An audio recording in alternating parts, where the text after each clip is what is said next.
Hi, I'm Mark Andayan and welcome to an episode of Science Saves Lives featuring an environmental science project of face shield.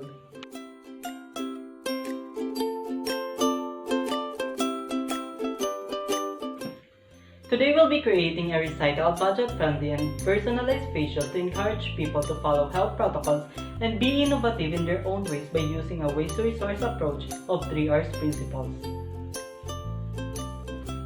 It aims to make the most of a range of recycled opportunities by creating a new product from the products that have already been used.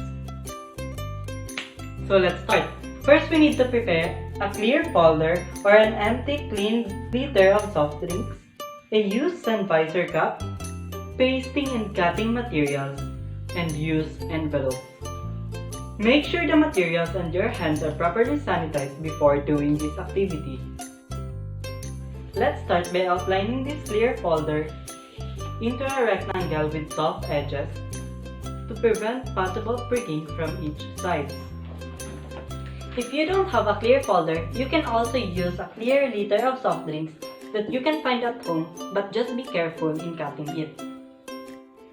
In my case, I will be using this clear folder than liters of soft drinks as these plastics are sometimes thick, unclear, and dark. Next, we are going to extract or get the snap buttons from this envelope by using scissors.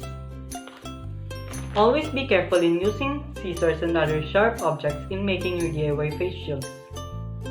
After getting these two pairs of snap buttons, we are going to put it in both ends of the clear folder. This face shield is actually more practical than those face shields attached in eyeglasses frame because aside from the dual purpose of having shade from the sun and safe from the virus, it is more convenient for those people who have their eyeglasses graded, and it also prevents them from touching their eyes since you wear it in your head. And since it is recycled, it will be attached with some help of super glue to strengthen it up. Another pair of snap buttons will also be attached at the sun visor aligned with the folder edges.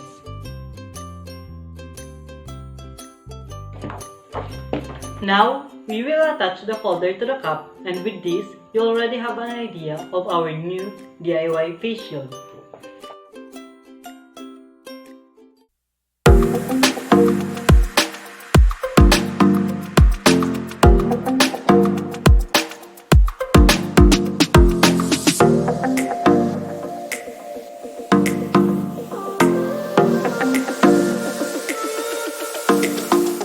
And now we're done with making your personalized face shield using recycled materials. Always remember to wear a mask, observe proper health protocols, and be aware of the importance of the solid waste management. If you also have one, share it at the comment section below to promote your new, safe, and environment-friendly outdoor equipment.